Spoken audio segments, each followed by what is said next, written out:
मध्य प्रदेश लोक सेवा आयोग की परीक्षा आई। मैंने प्रारंभिक परीक्षा पास की, मुख्य परीक्षा पास की और अपने इंटरव्यूज़ भी दिए। जब इस परीक्षा का रिज़ल्ट आया तो मैं मध्य प्रदेश में बहुत कम उम्र में जो सिलेक्ट होने वाले लोग होते हैं, जो 20 साल की उम्र में डीएसपी बनते हैं, उसमें शामिल हो चुका था। 10 मार्च को एक घटना घटी। रात को 1 बजे रोते-रोते, आँसू टपकाते अपने ही हाथों से अपना रेज़िग्नेशन लिखा और डीएसपी की पोस्ट से रिज़ाइन करके। आप सभी को मेरा नमस्कार। मैं प्रशांत उइके मध्य प्रदेश के एक आदिवासी बाहुल्य जिले बैतूल से आया हूँ। हाल ही में आए मध्य प्रदेश लोक सेवा आयोग 2020 के रिजल्ट में मेरा चयन डिप्टी कलेक्टर के पद पर हुआ है। 2016 में मुझे मौका मिला, मध्य प्रदेश लोक सेवा आयोग की परीक्षा आई, तब तक मैं 20 साल का हो चुका था। मैंने प्रारंभिक परीक्षा पास की, मुख्य परीक्षा पास की और अपने इंटरव्यूज़ भी दिए और मुझे इस बात से बिल्कुल अनजान था कि इस परीक्षा का परिणाम क्या होने वाला है। मैं अपनी आगे की तैयारी में जुटा हुआ था। कोई आभास नहीं था कि मुझ में कितनी योग्यता है और मैं जीवन में क्या कर सकता हूँ। तो जब इस परीक्षा का रिज़ल्ट आया, तो मैं मध्य प्रदेश में बहुत कम उम्र में जो सिलेक्ट होने वाले लोग होते हैं, जो 20 साल की उम्र में डीएसपी बनते हैं, उसमें शामिल हो चुका था। ये मेरी ज़िंदगी का ऐसा पल था जिसमें खुशियाँ दौड़ गई थी। मेरे परिवार को ऐसा लगा जैसे प्रशांत ने कुछ ऐसा कर दिखाया है, जो मुश्किल ही नामुमकिन जैसा था। मेरे पिता मुझे आज भी बताते हैं कि वो पूरी रात सोए नहीं थे। वो ये सोच रहे थे कि ये अब 20 साल का है, नौकरी कैसे करेगा? पुलिस की भारी भरकम नौकरी, वर्दी को डाल के कैसे ऑफ़िस तक जाएगा और कैसे मुजरिमों से लड़ेगा? और मेरे मन में भी ये सवाल कौंध रहे थे। मुझे अंदाज़ा नहीं था कि ये होने वाला है। 2020 की परीक्षा में मैं डीएसपी सिलेक्ट हो गया था और बिल्कुल 7वें आसमान पर था। मुझे लग रहा था कि जैसे मैंने कोई उचक कर आसमान छू लिया है शायद, इस तरह की फीलिंग मेरे मन में थी। और 23 फरवरी को मुझे डीएसपी की जॉब जॉइन करने का मौका मिला और मैं खुद को बहुत गौरवान्वित महसूस कर रहा था। तब तक मेरी उम्र 22 साल हो चुकी थी, थोड़ा बड़ा हो गया था, थोड़ा मैच्योर हो चुका था और अब मुझे लग रहा था कि अब मैं जॉब जॉइन करूँगा और अच्छे से नौकरी करूँगा। 10 मार्च को एक घटना घटी, ऑफ़िस जा रहा था मैं, शनिवार का दिन था और वर्दी पहनने की ज़रूरत नहीं होती थी क्योंकि सैटरडे ऑफ ही था कार्यालय का, पर मैं कुछ काम से जा रहा था और मेरी नौकरी को सिर्फ़ 15 दिन हुए थे। 10 मार्च को एक स्कूटी पर मैं जा रहा था और पीछे बैठा हुआ था। मेरे ही जो ऑफ़िस है उसके एक जो आरक्षक हैं, वो स्कूटी चला रहे थे और ऑफ़िस कुछ 500 मीटर की दूरी पर ही मात्र था और यहाँ पर एक कार ने आके लेफ़्ट से मुझे क्रैश किया। क्रैश करने के बाद बहुत चीज़ें समझ में नहीं आती हैं। ये जब मैंने बाद में याद की तो मुझे याद आया कि 10-12 फ़ीट हवा में उछलने के बाद मैं लुढ़कते हुए सड़क के किनारे पर पहुँच चुका था और सड़क के किनारे पर पहुँचते-पहुँचते मुझे ये आभास हो गया था कि मेरे पैर में कोई गंभीर-सी चोट लगी है, पर मुझे अंदाज़ा नहीं था कि हुआ क्या है। जब उठ के देखा तो मेरा पैर जूते सहित कट चुका था, मांस खून के साथ लटक रहा था और ये वो लम्हा था जब मैं घबरा गया, क्योंकि ना तो ज़िंदगी में इतना खून किसी दूसरे के शरीर पर देखा था, ना खुद के शरीर पर। बहुत सारी भीड़ इकट्ठा हो गई, जिसने कार से मुझे ठोका था वो व्यक्ति भी नीचे उतर कर आ गए। जो आरक्षक मुझे ले जा रहे थे स्कूटी से वो भी खड़े हुए, उन्हें छोटी-मोटी चोटें आई थी, हाथ में घिसा गया था, घिसावट लगी थी उन्हें कुछ। उन सभी ने मुझे उठाया और मैं लंगड़ी करते हुए कार में जाकर बैठ गया। अब इसके बाद था मुश्किल फ़ैसला और वो ये कि हॉस्पिटल कहाँ जाया जाए, किसको फ़ोन किया जाए और हिम्मत बिल्कुल नहीं थी, हाथ काँप रहे थे। डरा हुआ था, सहमा हुआ था। मैंने अपने ही पॉकेट से फ़ोन निकाला और सबसे पहले अपने घर पे एक फ़ोन किया, मेरे चाचा जी के बेटे को और उनको बताया कि मेरा एक्सीडेंट हो गया है।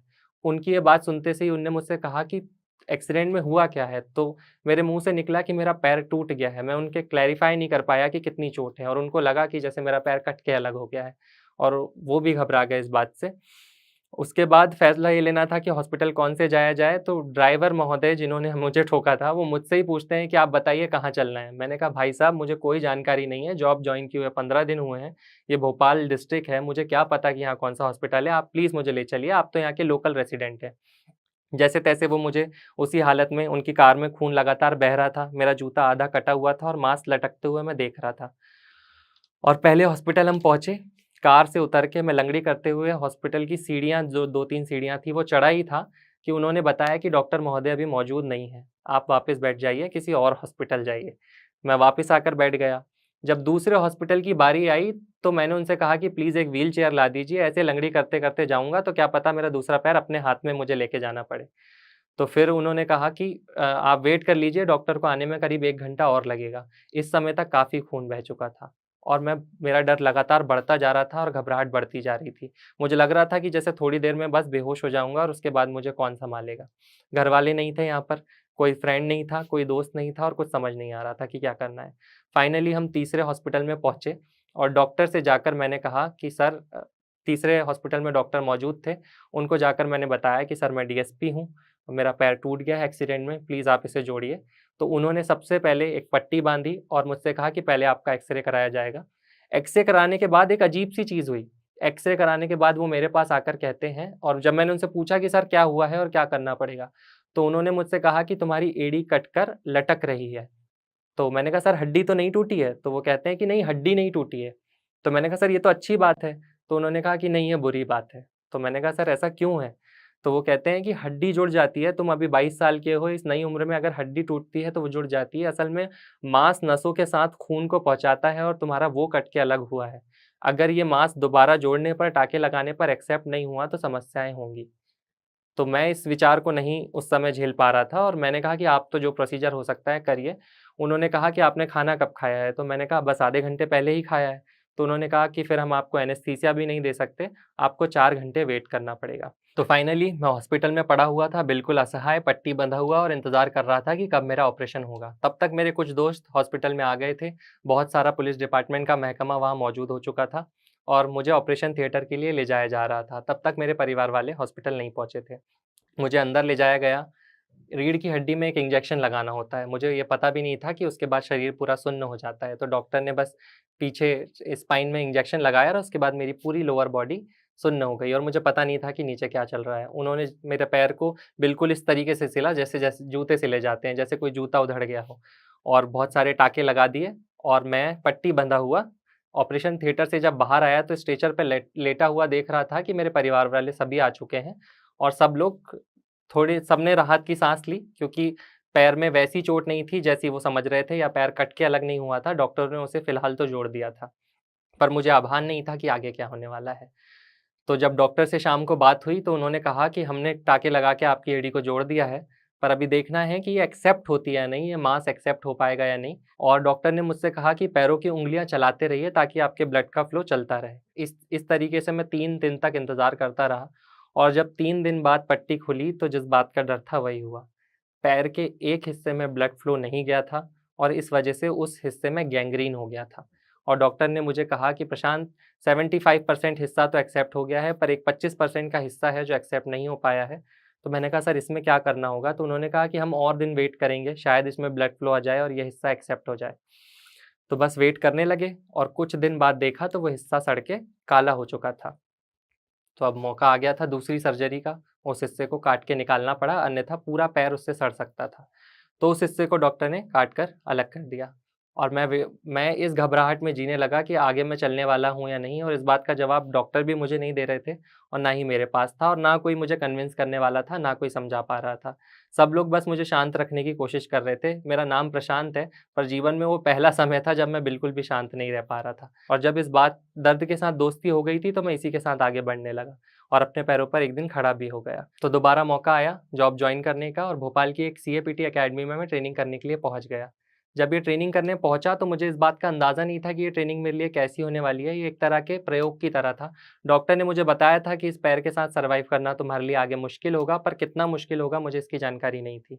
तो जब अकेडमी में ट्रेनिंग करने पहुँचा तो मैंने देखा कि जूतों में पैर रखने की वजह से वो पैर अभी पूरी तरह से ठीक नहीं हुआ है और उसमें एक छेद होने लगा था, जिससे मुझे अपने ही पैर फिर से सड़ता हुआ दिखाई दे रहा था। और मुझे फैसला लेना था कि आज मेरी उम्र 22 साल है, मैं इसी डिसेबिलिटी के साथ इस नौकरी को करूँ, तो ना तो मैं नौकरी के साथ जस्टिस कर पाऊँगा, ना खुद के साथ। डर-डर के हमेशा नौकरी करूँगा और शायद इस नौकरी को अपने जीवन का वैसा पार्ट नहीं बना पाऊँगा, जैसा सिविल सर्वेंट को होना चाहिए। और जब मुझे महसूस हुआ कि जब इस नौकरी को मैं अपने पूरे समर्पण के साथ कर ही नहीं सकता, तो मुझे इसे छोड़ देना उचित होगा। जब मुझे इस बात का आभास हो गया, तो मैंने अपने पापा को फ़ोन लगाया और उनसे कहा कि पापा, ये जॉब मैं शायद नहीं कर पाऊँगा। मेरे पापा ने जीवन के इस हिस्से में मेरा इस तरीके से साथ दिया जो मुझे लगता है हर हर पिता करते ही आए हैं और उन्हें करना ही चाहिए।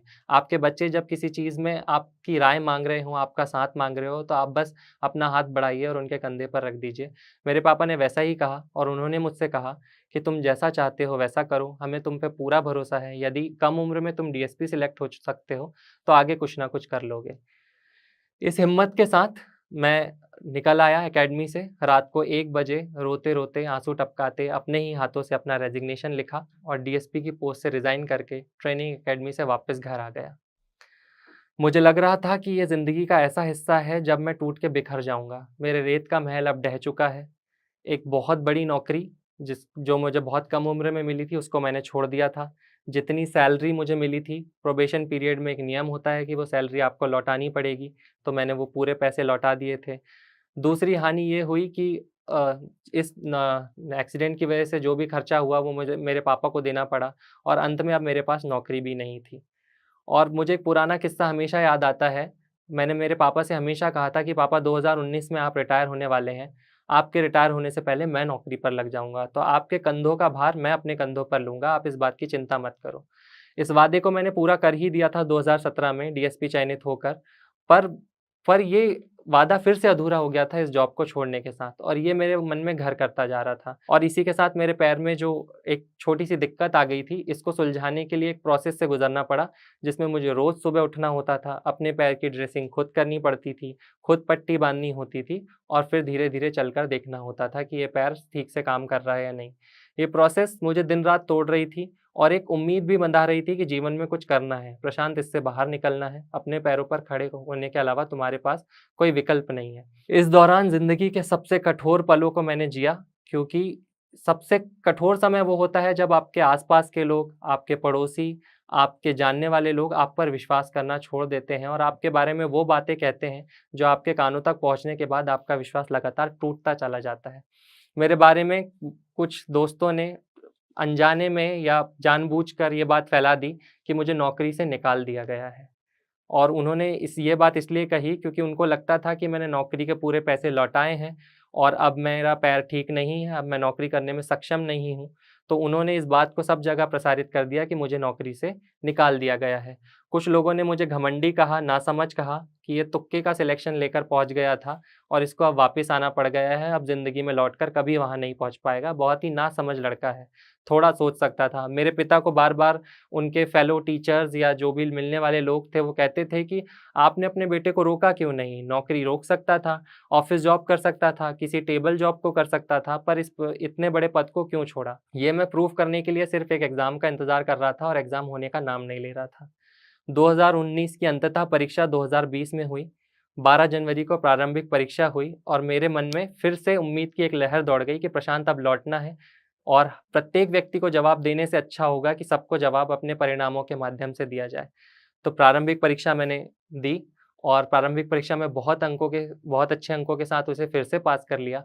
2019 की मुख्य पर इसके बाद एक समय आया जो जिससे हम सब वाकिफ़ हैं और वो समय शायद हम सबके लिए इतना कठोर था जिसमें हमने ज़िंदगियाँ खो दी, खुद को खो दिया, अपने आत्मविश्वास को खो दिया और सभी डिप्रेशन के काल जैसे गर्भ में लौट गए। जी हाँ, मैं कोविड के लॉकडाउन की बात कर रहा हूँ। ये लॉकडाउन लगा और मेरी उम्मीदें फिर से टूट चुकी थी। मुझे लग रहा था कि ज़िंदगी में सब कुछ बुरा मेरे ही साथ क्यों होता है? वैसे ही पहले से मुझे इतने सारे लोगों को जवाब देना है और मेरी नौकरी के बाद समय बीतता जा रहा है और ये समय भारी और पड़ रहा था क्योंकि 2019 में मेरे पापा रिटायर हो चुके थे। अब समस्याएँ इमोशनल के साथ-साथ आर्थिक होने लगी थी। मेरे पिता ने मुझे पता नहीं चलने दिया पर मुझे इस बात का आभास था कि दिक्कतें होने लगी थी। मेरा परिवार में अब कोई भी व्यक्ति जॉब नहीं करता था। मेरे पिता एकमात्र हम लोगों के लिए जॉब करते थे और वो रिटायर हो चुके थे। और मेरा जो उनसे वादा था कि आपके रिटायरमेंट से पहले मैं जॉब पर लग जाऊँगा, वो पूरा करके भी फिर से अधूरा रह गया था और मैं तेज़ी से इन कवायदों में लगा हुआ था कि बस इस वादे को जल्दी से जल्दी पूरा कर दूँ। और ये वादा पूरा होने का नाम नहीं ले रहा था। कोविड का 1 लॉकडाउन बीता, 2 लॉकडाउन बीता और हम इन्हीं लॉकडाउनों में फँसे रहे। लगातार तैयारी करते रहे और पढ़ाई करने के अलावा कोई और विकल्प था नहीं। अंततः 2019 की मुख्य परीक्षाएँ हुईं और वो परीक्षाएँ मैंने दी और लॉकडाउन के मुश्किल समय में दी। उसके बाद सेकंड लॉकडाउन लग गया था उन परीक्षाओं को देने के बाद और मैं परीक्षाएँ देने के बाद फिर इंतज़ार करने लगा कि ज़िंदगी में अच्छा वक़्त लौटेगा या नहीं और इसी इंतज़ार में बैठा रहा। सेकंड लॉकडाउन खत्म होने के बाद 2019 की परीक्षाओं का रिजल्ट आया और वो परीक्षा मैंने पास कर ली थी और मेरे मन में फिर से उम्मीदों की लहर दौड़ी कि ज़िंदगी में मेरा वक्त लौटेगा और मैं शायद कुछ बन जाऊंगा और अपने पिता माता सभी का जो कष्ट निजजनों का मुझे हरना था वो शायद हरने में सक्षम हो पाऊंगा। और 2019 की परीक्षाओं के इंटरव्यू आज तक नहीं हुए हैं, एमपीपीएससी के सभी छात्र जानते हैं। अब वो क्योंकि कोर्ट केसेस में वो पीएससी फंस गई तो अभी भी उसके इंटरव्यू हुए नहीं हैं, वो भविष्य में होने वाले हैं। पर एक अच्छी चीज़ हुई कि लगातार परीक्षाएं क्योंकि डिले हो चुकी थी तो 2020 की परीक्षा लोक सेवा आयोग ने करवा ली थी। उसकी प्रारंभिक परीक्षा को मैं पास कर चुका था, मुख्य परीक्षा को पास कर चुका था और मेरा इंटरव्यू था। और कहते हैं ना कि बस इंटरव्यू के बाद भी मैं अब डबल श्योर करना चाहता था अपनी हर चीज़ों को। मुझे लग रहा था कि सिर्फ इंटरव्यू दे लेने मात्र से ये सब खत्म नहीं होने वाला है। तैयारी की अब मुझे आदत लग चुकी थी, तो मैंने 2021 की प्रारंभिक परीक्षाएँ भी दी और 2022 की प्रारंभिक परीक्षाएँ भी दी और लगातार बस मुख्य परीक्षाओं की तैयारी में लगा रहा। इस बात को भूल के कि मैं एक इंटरव्यू दे चुका हूँ और उसका रिज़ल्ट क्या होगा। फिर एक शाम आई, 9 जून 2023 की शाम और एक 10 बाई 10 के कमरे में अपनी टेबल पर मैं पढ़ रहा था और मेरे साइड में ही एक टेबल और लगी हुई है मेरे रूममेट की। हम एक 10 बाई 10 के कमरे में, हमारे पास ऐसे 2 कमरे हैं और 4 लोग रहते हैं और पढ़ाई करते हैं। और कहते हैं ना कि एक समय आता है जब आपके सारे जीवन का संघर्ष आपसे खूबसूरत तरीके से आके टकराता है। तो बस मेरे जीवन का संघर्ष खूबसूरत तरीके से आकर मुझसे टकराया और एक फ़ोन बजा और मैं सोशियोलॉजी की बुक लेकर पढ़ रहा था क्योंकि मेरा कुछ दिनों बाद टेस्ट होने वाला था। और वो फ़ोन बजा और उस तरफ से एक फ्रेंड की आवाज़ आई कि 2020 के रिज़ल्ट आ गए हैं। फाइनली पीएससी ने रिज़ल्ट घोषित कर दिए हैं और तुम डिप्टी कलेक्टर बन गए हो। ये सुनने के बाद मैं शून्य में था। मुझे भरोसा नहीं था कि ये हो गया है, मेरा संघर्ष खत्म हो गया है और मुझे विश्वास ही नहीं था। और मुझे विश्वास दिलाने के लिए मेरे दोस्तों ने चीखना-चिल्लाना शुरू कर दिया। भरोसा तब बंधा जब बहुत सारे फ़ोन आने लगे, बहुत सारी बधाइयाँ आने लगी। रिज़ल्ट खोलकर देखा, प्रशांत उइके के नाम देखकर मैं डरा हुआ था कहीं ये कोई और तो नहीं, तो फिर से रोल नंबर चेक किया कि ये मैं ही हूँ या नहीं हूँ। और जब ये श्योर हो गया कि ये मैं ही हूँ, तो फिर स्वाभाविक सी बात थी कि इतने सालों के बाद जब ये संघर्ष टूटा तो मुझे रोना आ गया। थोड़ी देर रोया और फिर खुद को सँभाला और मेरे दोस्त बहुत जम के चीखने-चिल्लाने लगे और खुशी की लहर दौड़ गई। बहुत सारे दोस्तों ने घर आकर बधाइयाँ दी, कमरे को घेर लिया। सबसे पहले मैंने पहला फ़ोन कहा कि मुझे मेरे पापा को फ़ोन कर लेने दो। जितनी तैयारी मैंने की है शायद उतना इंतज़ार उन्होंने किया है और उन्होंने मुझसे कोई कम तैयारी नहीं की इस दिन के लिए। रिटायर हुए उन्हें 4 साल हो गए हैं, ये खुशी मुझे उनके साथ बाँट लेने दो। तो ये खुशी मैंने उनके साथ बाँटी और उनको भी विश्वास नहीं हो रहा था। मेरी मम्मी को बताया कि मम्मी मैं डिप्टी कलेक्टर बन गया हूँ। मेरी मम्मी भी खुश हुई और चैन की साँस ली। जब इस तरह के सिलेक्शन होते हैं तो घरवाले बहुत खुश होते हैं, पटाखे फोड़ते हैं। मेरे घर ऐसा कुछ नहीं था। मेरे घर सबने एक राहत की साँस ली क्योंकि जिस डर में हम इतने सालों से जी रहे थे, लगातार इस डर में सहमे हुए से रहते थे कि हम आगे क्या करेंगे? रिटायर पापा हो चुके हैं, घर में कोई कमाने वाला नहीं है, तो अब आगे इस फ्यूचर में क्या होगा? प्रशांत जो पहले टूट चुका था, वो फिर उठकर खड़ा हो चुका था। तो आज मैं डिप्टी कलेक्टर बन गया हूँ, खुश हूँ। 2021 की मुख्य परीक्षाएँ मुझे नहीं देनी पड़ी, 2022 की मुख्य परीक्षाएँ अभी होने वाली हैं, जो भी मुझे नहीं देनी पड़ेंगी। दोस्तों, इस सारी जंग में ज़रूरी है कि हम अंत तक हार ना मानें।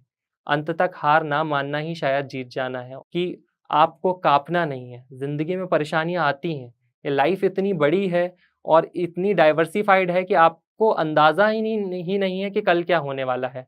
आप तो अल्केमिस्ट के उस सैंटियागो की तरह हैं, जो खजाने की खोज में निकला है। उसे अंदाज़ा नहीं है, वो गडरिया बन गया है क्योंकि उसको यात्रा करने का जुनून है। वो बस चलता है, बढ़ता है, दिन-रात अपना काम करता है।